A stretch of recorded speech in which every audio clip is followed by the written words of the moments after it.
In 1923, a man said something that made scientists, religious figures, and philosophers freeze. You have no soul. You are going to die, and nothing will remain of you. And when he said that, the spiritual world was never the same. February 1923.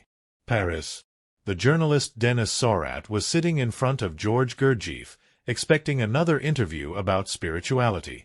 Until Gurdjieff said something that made no sense at all. Few human beings have a soul. No one has a soul at birth. You have to create a soul. Those who fail die. The atoms disperse. Nothing remains. But wait, a spiritual master saying you don't have a soul? How is that possible? Listen closely, because this story is the kind of thing that changes the way you breathe. Stick with me until the end, because I'm going to show you 3 specific things. Why Gurdjieff believed that 99% of people simply cease to exist after death, the exact process he developed to manufacture an immortal soul, and how he tested this on his students for 30 years, and what happened to those who failed. And at the end, I'll reveal what Gurdjieff discovered in lost monasteries in Asia that traditional religions tried to hide for centuries. But for you to understand how deep this goes, I need to show you something that happened 40 years before that interview.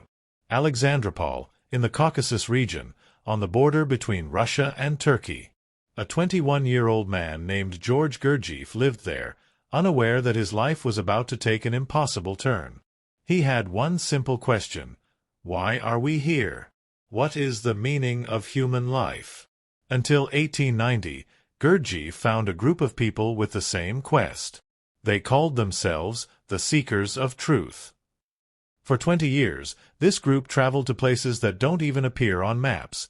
Abandoned monasteries in Tibet, Sufi temples in Afghanistan, secret schools in Persia. And in one of those places, he never said exactly where, Gurdjieff discovered something. Ancient knowledge. About death. About the soul. And what he found was not supposed to exist in our understanding of reality. When he returned to civilization in 1912, Gurdjieff began teaching in St. Petersburg. And what he said was disturbing. Man is born without a soul. He is born only with a body and a germ of consciousness. The soul is not a right. It is an achievement. It is a luxury that few attain. But here's the kicker. He wasn't being metaphorical. He was being literal. And for the first time, he realized that perhaps the entire humanity was dead inside. And this leads us to a question no one wants to answer. If we are not born with a soul, what exactly dies when our body stops working? But that wasn't the only time. 1915. In Moscow, Gurdjieff explained his theory of bodies to Peter Ouspensky, a famous mathematician and journalist. The common man only has the physical body. That's it. When that body dies, the person vanishes. 1917. During the Russian Revolution, fleeing with his students, Gurdjieff developed extreme physical exercises. Dances that lasted hours. Movements that pushed the body beyond its limit. Why? He said he was crystallizing higher substances. 1922. At the Château du Prieur, France, Gurdjieff established his institute. There, he subjected his students to brutal physical labor. Digging. Building. Dancing until they collapsed. And when someone asked why, he replied, to create what you do not have. An immortal body. Do you see the pattern? All these exercises had 3 things in common: intentional suffering, conscious work, and energy crystallization. And this is where modern science starts to fail. Because this led Gurdjieff to propose something shocking. He said that the human being can develop 4 bodies. Physical body, everyone has. Astral or Kestion body, few create. Mental body, very rare. Causal body, almost no one. And each of these higher bodies gives a type of immortality, a level beyond physical death. The official explanation of religions is that everyone has a soul and goes to heaven or hell. But there's a problem. Gurdjieff had evidence that this is not true. He said, A Buddha survives death. A Jesus survives. But you? You will simply die. Not even a trace of you will remain. And when you discover how he said this soul is manufactured, everything gets even darker. But let me tell you about Catherine Mansfield. She was 34 years old. A brilliant writer. But she was dying of tuberculosis in 1922. The doctors gave her 2 years to live. And she decided to go to the Prior Gurdjieff's Institute. On October 17, 1922, Catherine arrived at the institute. Gurdjieff made her sleep in a stable, above the cows, to breathe the air of the animals. And every day, despite her illness, she had to observe the dances, participate in the work, be present, unaware that she had only 3 months left to live. Meanwhile, Gurdjieff revealed something disturbing to his closest students. He explained that there are 3 stages to creating the higher bodies: fusion, perfection, and crystallization. The process works like this. When you live in a state of normal consciousness, you produce coarse energies. But when you are in a state of self-remembering, a state of total self-consciousness, you transform these energies into more refined substances. These substances accumulate. They crystallize.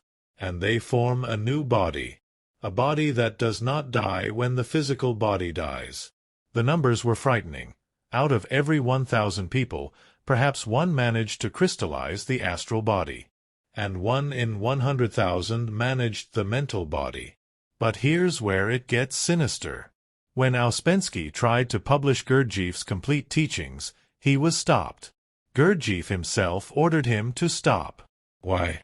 Documents that surfaced show that Gurdjieff believed this knowledge came from a school called Sarmaung, an esoteric fraternity that had existed for 4,500 years, and that this knowledge had been deliberately concealed from traditional religions. Because if people knew the truth, that the soul is not a gift, but an achievement, religious control would collapse. And then Catherine Mansfield died in January 1923. But witnesses said she died in peace, conscious, present until the last second. Then came Gurdjieff's car accident in 1924. He was in a coma. He almost died. But when he woke up, he said, "Now I know it works." Until 1933, he closed the Prior and moved to Paris, saying only, "The school phase is over. Now it's individual." But what happened next? No one expected that. Now, take a deep breath, because what I'm about to show you will change how you view death forever. Between 1946 and 1949, Gurdjieff performed a ritual called the Toast to the Idiots. Every week, at his home in Paris, he gathered his closest students. And during dinner, he made toasts. But they weren't normal toasts. They were levels of consciousness. He would say, to the ordinary idiot, to the super-idiot, to the arch-sidiot. And each level represented a stage of awakening. And then J.G. Bennett, one of his students, realized something. Gurdjieff was preparing these people for his death. He was teaching, in the last months of his life, how to observe death. How to be present in the moment of passing. Because according to him, it is in that moment, the moment of death, that it is decided whether the crystallized soul survives or dissolves. And it is in that instant, the exact second before death, that eternity decides whether you exist or not. This means you can do the work for 50 years, crystallize the astral body. But if you lose consciousness at the moment of death, everything is lost. But worse, he revealed that even those who crystallize the astral body still don't have complete immortality. The astral body also dies. It just takes longer. And the most disturbing thing, only the causal body, the fourth body, grants true immortality. When this came to light, Gurdjieff's students were in shock.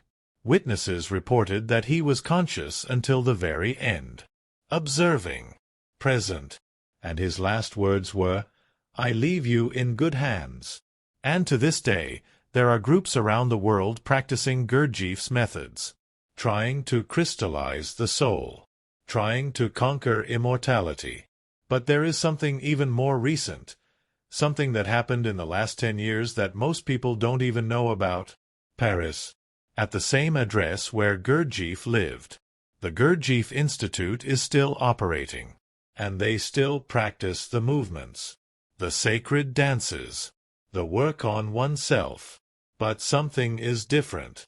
They discovered that some of Gurdjieff's students, people who worked with him for decades, are dying. And the groups are trying to document how these people die, if they maintain consciousness, if there is any evidence that the work functioned. And here's where it gets personal, because this is not just history.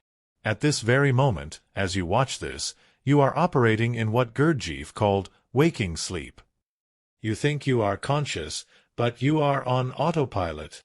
And you, the one watching this right now, according to Gurdjieff, will die completely when your body dies.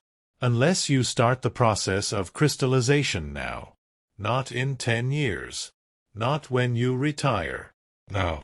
Because the process takes decades. And you don't know how much time you have.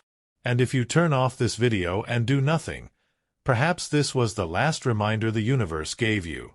And that leads me to the final question. The question that will haunt you. Remember what I told you at the beginning? Gurdjieff saying, you have no soul? Now you understand why. He wasn't being cruel. He was being honest.